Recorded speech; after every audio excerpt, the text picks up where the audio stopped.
కానీ ఇప్పటివరకు ఏ కాలంలోనూ లేనంత మంది ప్రవచనకర్తలు ఈ కలియుగంలో నిజంగా ప్రజలు అదృష్టం చేసుకున్నారనే చెప్పుకోవాలి. ఎందుకంటే చేసేది మంచా చెడ, లేకపోతే అసలు ఏం జరుగుతోంది, ఎలా ఉంటే మంచిది అనేది మీలాంటి వాళ్ళందరి వల్ల కూడా చాలా మేలు నిజంగా. అంటే ఒకట్లేండి, కొంతమంది మరీ మూర్ఖంగా చెప్పి మరీ మూర్ఖంగా బిహేవ్ చేశాడు, కొంతమంది విధానాల్లో తేడాలు ఉంటాయమ్మా. కానీ ఒక మేలు జరుగుతున్నది ఏమిటంటే అందరి వల్లను. అసలు ఈ మధ్య 10 ఏళ్ళుగా మనం జరుపుకుంటున్న పండుగలు ఇదివరకు మనం జరుపుకోలేదు. గుళ్ళల్లో ఈ మధ్య 10 ఏళ్ళుగా ఉన్న ఉత్సవాలు ఇదివరకు జరగలేదు. ప్రధానంగా యువతరంలో గుళ్ళోకి వెళ్ళి తీరాలనే ఆలోచన రావడానికి నా సాటి ప్రవచనకర్తలు షణ్ముఖ శర్మ గారు, చాగంటి కోటేశ్వరరావు గారు లాంటి వాళ్ళు నిజంగా కారణం. నేను దండం పెట్టాను. అసలు ఆలోచన ముందు వెళ్ళే తీరా, గుళ్ళోకి వెళ్ళడం తప్పనిసరి. నిత్య విధుల్లో గుళ్ళోకి వెళ్ళడం ఒకటి, నిత్య జీవిత చర్యల్లో గుళ్ళోకి వెళ్ళడం ఒకటి. ఆ భావం కలిగిందా లేదా? అది క్రమంగా చైతన్య మార్గంలోకి, జ్ఞాన మార్గంలోకి వెళ్ళడం అనేది ముందు తెలుసుకుంటే కదా వెళ్ళేది. నా తాపత్రయం వల్ల ఏమిటంటే ఈ కర్మకాండ ఉన్న విషయం ఉంది. మనం అనుకునేది ఈ గుళ్ళు, గోపురాలు, తీర్థాలు, యాత్రలు, యజ్ఞాలు, ఇది 2 వైపులా పదునున్న కత్తి. తీసుకెడితే మనిషిని యోగ వాసిష్టంలోకి, జ్ఞాన మార్గంలోకి తీసుకెడుతుంది. లేదు, ముంచేస్తుంది. అక్కడ పిచ్చి నమ్మకాలు పడిపోతాడు. వెళ్ళడం మంచిదే, కానీ ఎప్పుడైనా వెళ్ళలేకపోతే అయ్యో వెళ్ళలేకపోయాని బెంగట్టుకోక్కర్లేదు. పైగా ఏమిటంటే సోమవారం శివుడు గుడిని, ఆంజనేయ స్వామి, మంగళవారం ఆంజనేయ స్వామి టైం టేబుల్ పెట్టేసరికి మంగళవారం పొరపాటు శివుడి గుడిలో కడితే ఏమన్నా అవుతుందేమో అన్న బెంగ. ఇదే మీరు అనుకునే మూర్ఖత్వం. ఇవి పెరిగిపోతాయి సహజంగా. అంటే ప్రవచనకర్తలు ఎవరైనా, నేనైనా వారైనా జాగ్రత్త తీసుకోవాల్సింది. మనం ఇది చెబుతున్నది వారు ఒక క్రమశిక్షణతో, ఒక పద్ధతిలో ఉండడానికి, కానీ ఇదే అంతిమ లక్ష్యం కాదు. గుడి అనేది ఒక శిక్షణ కేంద్రం. మనం భగవంతుడికి ప్రత్యేకంగా అక్కడ విగ్రహాన్ని ఏర్పాటు చేసి, అది ఎంతైనా అది విగ్రహం. ఆ విగ్రహం దెబ్బతినకుండా చూడాలి. కానీ ఇంకా చెంబుడు పాలు పోస్తే ఒక పాలం, బిందెడు పాలు పోస్తే ఒక పాలం అని చెబితే అందరూ బిందె పోస్తారు. 1000 బిందెలు పోస్తే శివుడు ఏమవుతాడు? నా తాపత్రయం వల్ల. నేను చెబుతున్నది అదే. కొంతమందికి నచ్చచ్చు, నచ్చకపోవచ్చు, ఏదో వారిని వ్యతిరేకించారంటారు, వీరిని ఏదో అన్నారంటారు. అవన్నీ నాకు అనవసరమైన విమర్శలు, అవన్నీ నేను ఎప్పుడు పట్టించుకోను. దాని గురించి కాదు అసలు ఆలోచించాల్సింది. విగ్రహారాధన దేనికి? ప్రతీకాత్మకంగా జరగాలి విగ్రహారాధన. అదే లక్ష్యం అన్నట్టుగా మాట్లాడద్దు. అది లక్ష్యం కాదు, ఎక్కడా చెప్పలేదు ఆ విషయం. ప్రతీకాత్మకంగా జరగాలి. శంకరాచార్య చెబుతారు స్పష్టంగా వేదాంత సార సంగ్రహం. కషాయే కర్మభిః పక్వే తతో జ్ఞానం ప్రవర్తతే. ఆయుర్వేద వైద్యులు కషాయాన్ని తయారు చేస్తుంటే ఈ తెడ్డు పెట్టి తిప్పుతూ ఎప్పటికప్పుడు పాకం చూసుకుంటాడు. పాకం సరిగ్గా ఉందా లేదా, పాకం సరిగ్గా ఉందా. అలా మనం చేసే సత్యనారాయణ వ్రతం సహా, పెళ్ళిళ్ళు సహా, ఉపనయనాలు సహా, ఇదెందుకు ఆ ప్రయోజనం నెరవేరిందా లేదా అని చూసుకోవాలి. లేకపోతే ఒట్టి కర్మకాండ మిగిలిపోతుంది అక్కడ. సత్యనారాయణ వ్రతం ఒకసారి చేసేడు అంటే వాడు అబద్ధం ఆడకూడదమ్మా. మీరు అలాంటి మనిషిని చూపించగలరా? నేను 100 సార్లు చేశాను, అన్నవరం వెళ్ళాను, ప్రతి ఏకాదశికి చేయించుకుంటాను అన్నవాళ్ళు కొన్ని వేల మంది ఉన్నారు. వీళ్ళందరూ అబద్ధాలు ఆడకుండా ఉంటే ఇన్ని కేసులు కోర్టులో పెండింగ్లో ఉండవు. న్యాయమూర్తులకి ఇంత ఇబ్బంది ఉండదు. ఆ తత్వం సత్యనారాయణ వ్రతం అంటేనే సత్యవ్రతం. ఆయన ఎప్పటికీ సత్యదేవాయ నమః అంటారు, అంతే కదా. ఇప్పుడు ఫోన్ మాట్లాడితే నేను హరి ఓం అంటే ఇప్పుడు సత్యదేవాయ నమః అంటారు. వాళ్ళ అన్నయ్య అంతే, సత్యదేవాయ నమః అంటారు. అన్నయ్య అంటూ ఉంటాడు, సత్యదేవాయ నమః అంటాడు. ఫోన్ చేయగానే అతను ఫోన్ చేస్తే సత్యదేవాయ నమః అంటాడు. ముందు నమస్కారం అంటాడు. నేను ఎవరిని ఫోన్ చేస్తే నేను హరి ఓం అంటాను. ఇప్పుడు హరి ఓం అంటాడు. సత్యదేవుడు అంటే ఎవరు? సత్యవ్రతం. నారాయణ పక్కన పెట్టండి. సత్యవ్రతం అంటే సత్యవ్రతం ఎక్కడ ఉంటుందో నారాయణమూర్తి అక్కడ ఉంటాడు. కానీ ఆకులు పువ్వులు అరటిపండు పెట్టేసి నేను ఏకాదశికల్లా చేశానంటే ఎందుకు? అన్ని వ్రతాలు పని లేక. సత్యం మాట్లాడు, అబద్ధం మాట్లాడకుండా ఉండు. అది ఎందుకు పాటించరు? పైగా ఇవేమీ చెప్పకుండా దీనివల్ల అతి ఫలితం ఉంటుంది, అది ఉంటుంది, ఇది ఉంటుంది. ఇక సత్యనారాయణ వ్రతం చేస్తే దోషాలన్నీ పోతాడు. పైగా అబద్ధాలు ఆపడం దోషం పోయింది అనుకుంటాడు. దానివల్ల ప్రపంచంలో ఏమైనా మేలు జరగకపోక కీడు జరుగుతుంది. నా పోరాటం వల్ల అది నచ్చకపోవచ్చు. చాలా పేర్లు పెట్టారు నాకు తెలుసు. నాస్తికుల్లో ఆస్తికుడు అన్నారు, ఆస్తికుల్లో నాస్తికుడు అన్నారు. ఏమన్నా నా పేరు గరిగిపట్టి నరసింహరావు. వీడు పెట్టే పేరు నాకు అక్కలేదు, మా అమ్మ పెట్టిన పేరు ఉంది అనుకోని. అది సమస్య కాదు. అసలు సమస్య ఏంటి? ఇప్పుడు అమరనాథ్ యాత్ర ఉంది. చాలా యాతన పడి మంచులింగాన్ని చూడాలని మైళ్ళ కొద్దీ నడిచి ఏదో డోలీలు అవి ఎక్కి ప్రాణాలు పణంగా పెట్టడమే సుమారుగా. అలాగే ఇప్పుడున్న తీవ్రవాద భయంలో మరీ ప్రమాదం. ఇంత చేస్తున్నప్పుడు దాని సారాంశాన్ని గ్రహించకపోతే ఎలాగా? నా తాపత్రయం అది. అమరనాథ్ యాత్ర కథలో మీకు అమరనాథ్ యాత్ర ఫలం రహస్యవంతం.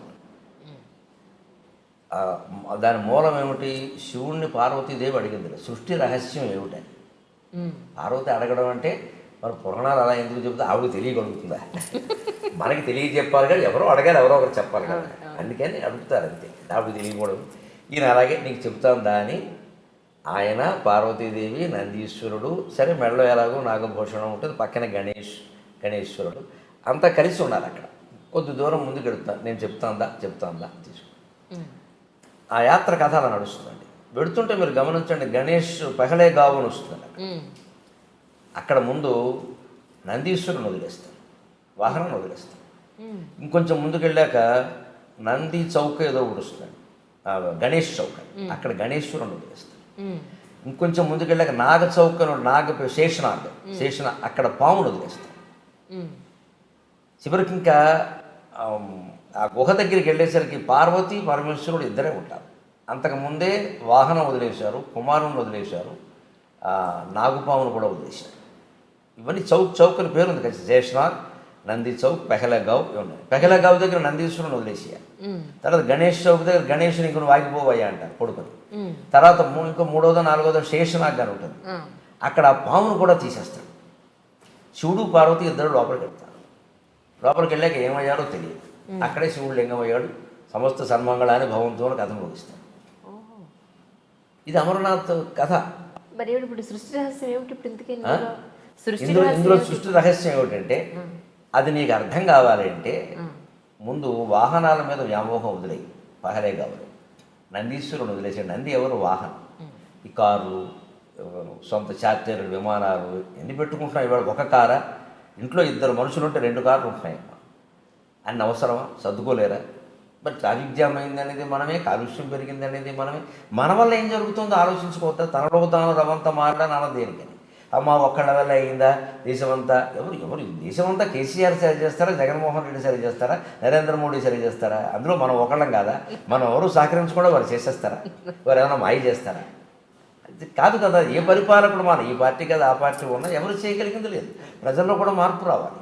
అసలు ఇన్ని వాహనాలు నాకు అవసరం లేదు. 4 కుటుంబ సభ్యులు ఉంటే 2 కార్లు 2 బళ్ళు ఉంటున్నాయమ్మా. పిల్లలకు కూడా చెరువు బండి. వాహనాల మీద వ్యామోహాన్ని వదులుకోండి. వీలైనంత దూరం నడిచి వెళ్ళండి. అక్కడ నడిచే వెళ్ళక తప్పదు, కొన్ని ప్రాంతాలు మీరు ఏం చేయలేరు. ఆ ఆరోగ్యం ఉన్నవాళ్ళే వెళ్ళాలి. ఇంకొంచెం వెళ్ళాక గణేశ్వరుని వదిలేశాడు. సంతానం మీద వ్యామోహం వదులుకోండి. ఇంకా మా అబ్బాయి ఎలా ఉన్నాడు, కోళ్ళు ఎలా ఉంది, ఏమిటో కోడలు నీళ్ళు వేసుకోలేదు, అత్తగారి కంగారు ఏమిటమ్మా నాకు అర్థం కాదు. కందకలేని దురద కత్తిపెట్టకని. దీనికి ఇది అహంకారం తప్పితే ఏం లేదు. ఇది అహంకారం అంటే గర్వం కాదు. నా వంశం, ఈ కోళ్ళు వచ్చాక నా వంశం, ఇప్పుడు ఈవిడి ఏమైనా సూర్యవంశమా చంద్రవంశమా, పెరగకపోతే నష్టం ఏంటి? ఇలా ఆలోచించరు మనుషులు. మా వంశం, ఈ అమ్మాయి సంతానాన్ని కన్నంత మాత్రం ఆడాలని ఆక్షేపించాలమ్మా, నాకు అది కూడా ఉండదు దానికేనా అన్నారు. ఏమిటట? అదేమైనా సిద్ధాంతమా, రూలా? కొందరికి కలగరమ్మా. పైగా చాలా చోట్ల కలగకపోవడానికి మన ధర్మశాస్త్రం కూడా చెప్పిన ప్రకారం పురుషులు కారణం ఉండదు బాబు. స్త్రీలను ఎందుకు అంటున్నారు నాకు తెలియదు. మన మాస్టర్ సివివి గారిది యోగ దర్శనం అని ఉంది. ఆ పుస్తకం ఎప్పుడో 10-12 ఏళ్ల క్రితం చదివాను. బాబు ఇదే రహస్యం అనుకో. పుట్టబోయే జీవుడు, మనకి సైన్స్ అలా అట్టి పెట్టండి కాసేపు. మన ధర్మశాస్త్రం ప్రకారం పుట్టబోయే జీవుడు తండ్రి నెత్తి మీద 3 నెలల పాటు తిరుగుతూ ఉంటాడు వీడి శరీరంలో ప్రవేశించడానికి. వీడు ఎప్పుడు నీళ్లు తాగితే అప్పుడు ప్రవేశిస్తాడు. జీవుడు నీళ్ళ ద్వారానే ప్రవేశిస్తాడు. అందుకే ఎవరైనా పోతే నీళ్ళకే మైల, ప్లాస్టిక్ వస్తువులకి కుర్చీలకి మైల ఉండదు. జీవుడు నీళ్ళ ద్వారా వెళతాడు. అందుకే మనం 10వ రోజు ధర్మోదకాలను పెట్టి అందరూ బంధువులు నీళ్లు వదులుతూ ఉంటాం. తిలోదకాలు, జలోదకాలు నీళ్ళ ద్వారా పంపిస్తామండి. వెళ్ళిపో మావయ్య, వెళ్ళిపో మావయ్య, ఇంకా మమ్మల్ని వదిలిపెట్టు, అయితే వెళ్ళిపో తాతయ్య అంటే ఆ వెళ్ళిపోయిన వాడికి వీళ్ళ మీద వ్యామోహం ఉంటుంది, ఇంకా పోదు. నీళ్ళు వదిలేస్తున్నామంటే వదిలేసాడు, పెద్ద కొడుకు కూడా వదిలేసాడు, మా అమ్మాయి కూడా మా ఆవిడే వదిలేసింది, ఏం చేస్తా అని ఇంకా జీవుడు వెళ్ళిపోవాలి. ఇంక పెంచుకోకూడదు. అది వాడికి సంఖ్య. ఆ మంత్రాలు అలాగే ఉంటాయి. ఆ మంత్రాలు అర్థం అదే. కర్మకాండ చాలా గొప్పది. ఆ మంత్రాలు అలాగే ఉంటాయి అర్థం. అది ఎవరు చెప్పరు, ఊరికి టెక్నికల్ చేశారు దాన్ని. ఈ నీళ్లు వదిలేయడం ఉంది. ఈ వ్యామోహాలు వదులుకోకపోతే అలాగే పడుతూ ఉంటాడు ఇంక తాపత్రయం. అందుకని సంతానం మీద వ్యామోహం వదులుకో. 60 ఏళ్ళు వచ్చాయి నీకు, కొడుకు కోళ్ళు పిల్లల్ని కన్నారా లేదా అనవసరం. ఎందుకంటే కనడం అనేది కేవలం సైన్స్ రీత్యా ఎలా ఉన్నప్పటికీ యోగశాస్త్ర రీత్యా కూడా, పూర్వజన్మ కర్మఫలం రీత్యా కూడా యోగం మొగాడుకుంటేనే సంతానం కలుగుతారు. ఆ యోగం మొగాడిది ఆడాళ్ళకి సంబంధం లేదు. ఈ 3 నెలలు ఈ జీవుడు పురుషుడు నెత్తి మీద తిరుగుతూ ఉంటాడు. వీడు ఎప్పుడు నీళ్లు తాగితే అప్పుడు ప్రవేశిస్తాడు వీడు. అందుకని మనకి కొత్త దంపతులను తీర్థయాత్ర చేయమని చెబుతారు. సంస్కృతి ఎంత గొప్పదో ఆలోచించాలి. కొత్త దంపతులు చేయరు తీర్థయాత్ర. 72 ఏళ్ళు వచ్చాక ఎందుకమ్మా యాత్ర, ఎక్కలేరు దిగలేరు, దురదృష్టం ఏంటంటే 60 ఏళ్ళు దాటిన వాళ్ళే చేస్తారు. అవును. పైగా వయసులో చేయమంటే సంపాదించుకునే వయసులో ఇవన్నీ ఏమిటంట 70 ఏళ్ళు ఇంకేం చేస్తావు ఇప్పుడు 4 చోట్ల అంటే ఏమీ చేయలేవు కాబట్టి ఇప్పుడు కాశీ వెళ్ళి మిఠాయి తింటావా? ఏమైనా చేయగలిగితే చేసేస్తానే దోచేసి. ఇదేం ఆలోచన అండి? ఆధ్యాత్మికతను తీవ్రంగా గంభీరంగా తీసుకోవాలి కానీ టైంపాస్ బఠానీలా ఆధ్యాత్మికతని టైంపాసా? ఏమీ చేయలేవు కాబట్టి చేస్తావా? 60 ఏళ్ళు దాటి 70 ఏళ్ళు దాటి బస్సు ఎక్కలేడు, దిగలేడు, 2 మైళ్ళు 2 మెట్లు ఎక్కలేడు, 4 అడుగులు వేయలేడు. ఈయన ఎందుకండి యాత్రకి? ఈవిడేను మొఖాన్ని నొప్పులు అంటూ కూర్చోక. అప్పుడు కాదు, కొత్త దంపతులు చేయాలి, 25 ఏళ్ళ వాళ్ళు చేయాలి, నాట్ హనీమూన్, తీర్థయాత్ర చేయాలి. ఎందుకంటే అప్పుడు ఆ తీర్థాల్లో పురుషుడు స్త్రీ ఇద్దరు సరిగంగ స్నానాలంట. సరిగంగ స్నానం అంటే ఇద్దరు చెయ్యి పుట్టును కలిసి స్నానం చేయడం, సరిగంగ స్నానం, సమానంగా ఇద్దరు. ఆ స్నానం చేసినప్పుడు అప్రయత్నంగా నీళ్లు నోట్లో కడితే తాగితే ఈ జీవుడు ప్రవేశిస్తే ఆ తీర్థ ప్రభావం వల్ల మంచి పిల్లాడు పుడతాడమ్మా, మంచి అమ్మాయి పుడుతుంది. ఓ సక్కుబాయి పుడుతుంది, ఓ తుకారాం పుడతాడు, ఈ తుక్కురాములు పుడుతున్నారు అందరూ. తీర్థ ప్రభావం అంటే అది. వీడు గ్లాసులు మంచినీళ్ళు తాగిన ప్రవేశిస్తాడు, కానీ గ్లాసుడు వాడే పుడతాడు, వ్యాసుడు పుట్టాడు. ఎందుకంటే పుట్టబోయే జీవుడికి తీర్థంలో మనం సేవ చేస్తే వ్యాసుడు శరీరం వస్తుంది. ఈ ఇంట్లో ఆ నీళ్లు తాగితే గ్లాసుల శరీరం వస్తుంది. ఏ శరీరం ఇవ్వాలి? ఆ లోపల ఉన్న జీవుడు ఎంత ప్రతిభావంతుడైనా ఉపాధి సరైనది కాకపోతే ఆ ప్రతిభ వ్యక్తం కాదు. ఒక మహామేధావి ఉంటాడు, గొప్ప ఏదో చేయగలడు, క్యాన్సర్ వచ్చింది ఏం చేస్తాడు? జ్వరం ఎప్పుడూ రోగమే, ఏం చేస్తాడు? ఇది రహస్యం. అలాగా ఆ యోగాన్ని బట్టి ఏం చేయాలి? సంతాన యోగం లేదు, కలగదు, వదిలేయండి ఆ విషయాన్ని. దాని గురించి అంత ఆపత్రయపడతారు. ఆస్తులు దాన ధర్మాలు చేసుకోండి, జలసాలు చేయండి, సుఖంగా తిరగండి. రైల్లో సెకండ్ స్లీపర్లో వెళ్ళే బదులు ఏసీలో వెళ్ళండి, విమానం ఎక్కి వెళ్ళండి. ఎందుకు మూటకట్టి కొడుకు ఇచ్చి కోడలకి ఇచ్చి మళ్ళీ వాళ్ళు పిల్లలకి వెళ్ళలేదని వాళ్ళు ఇంకా వృద్ధి చేయలేదు ఏంటి నస? ఇదే గణేష్ను వదిలేయడం, అక్కడ సంతానం వదిలేసారు. తర్వాత చూడండి, అతి ముఖ్యమైనది జీవితంలో మనం ధనమైనా వదులుతాం, వాహనమైనా వదులుతాం, సంతానం మీద వ్యామోహమైనా వదులుతాం, కానీ చచ్చే వరకు పోనది. చచ్చాకు త్రొట్టప్పుడు కూడా భయపడేది భయాన్ని వదలలేము. భయానికి సంకేతం పాము, భయాన్ని వదిలేదు. భయానికి సంకేతం పాము, ఎందుకంటే పావును చూడగానే భయపడతాం. మనసు పాము అన్న మాట విన్నా భయపడతాం. పైగా పూర్వకాలపు నాగరికతలో పాములు ఇళ్లలోకి వచ్చేవి సహజంగా. మట్టిళ్ళు, పల్లెటూళ్ళు, పొలాలకు దగ్గరగా ఉండేవి. పాము రాకపోతే ఏమొస్తాయి? అందుకని పాము చూసి భయపడేవాడు. ఆ భయం పోగొట్టుకోవాలి. దానికే మనకు నాగుల చవితి పెట్టారు. నాగుల చవితి నాడు పుట్ట దగ్గరికి ఆడవాళ్లే పెడతారు మగాళ్ళ కంటే ఎక్కువ. అక్కడ పాము కనపడ తీరాలి, దానికి పాలు పోస్తారు. తాగినా తాకపోయినా సరే పాము పాలు తాగదు అని 14 లోకాల్లో అందరికీ తెలుసు, ఎవడు చెప్పక్కర్లేదు.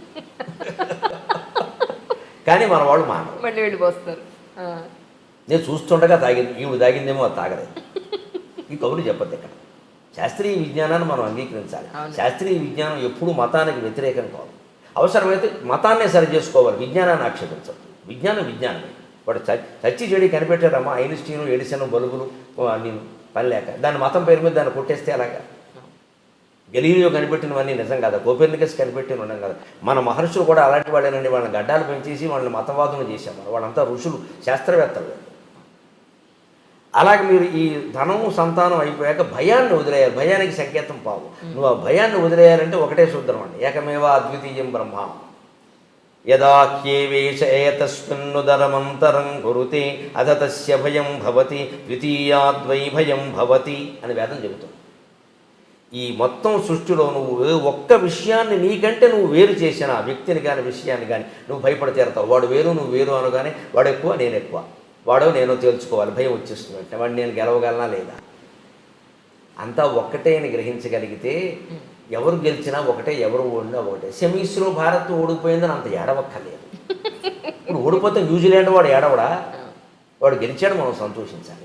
ఓడిపోయిన కారణాలు వెతుక్కుందాం, ఇంకేదైనా కాస్త బాగా చేసుకుందాం. అంతేగాని ఇంక మొత్తం క్రికెట్ అభిమానులంతా తయారయ్యి జట్టు కెప్టెన్ని తిట్టేసి వాళ్ళని తిట్టేసి వీళ్ళని తిట్టేస్తే ఇదివరకు విజయాలు సాధించిన వాళ్ళంతా ఇప్పుడు వెర్రాళ్ళు అయిపోయినట్టేనా?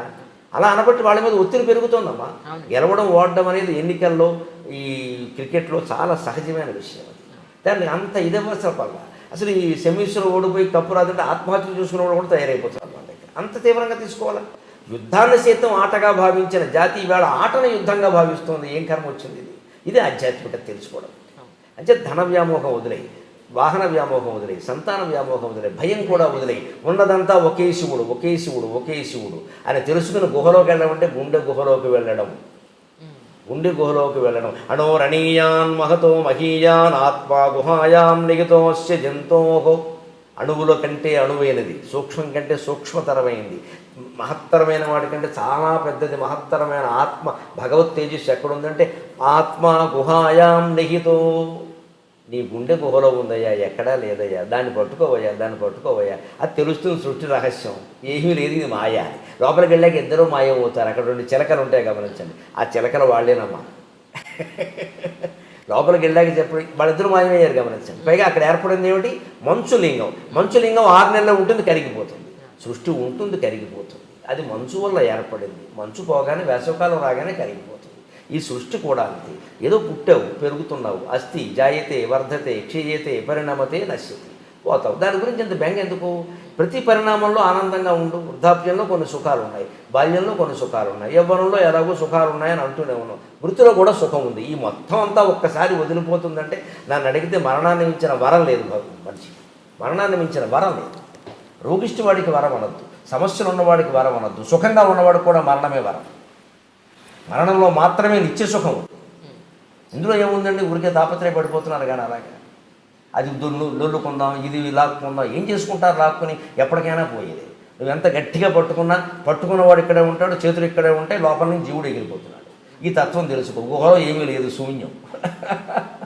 అయితే సృష్టికి మూలమైంది శూన్యం అనడానికి వీలు లేదు. శూన్యం అనకూడదు. శూన్యం అయితే ఏమీ రాదు. కాబట్టి మన వేదాంతులు ఏం చెప్పారు? పూర్ణమిదం పూర్ణమదః పూర్ణాత్ పూర్ణముదచ్యతే పూర్ణస్య పూర్ణమాదాయ పూర్ణమేవావశిష్యతే.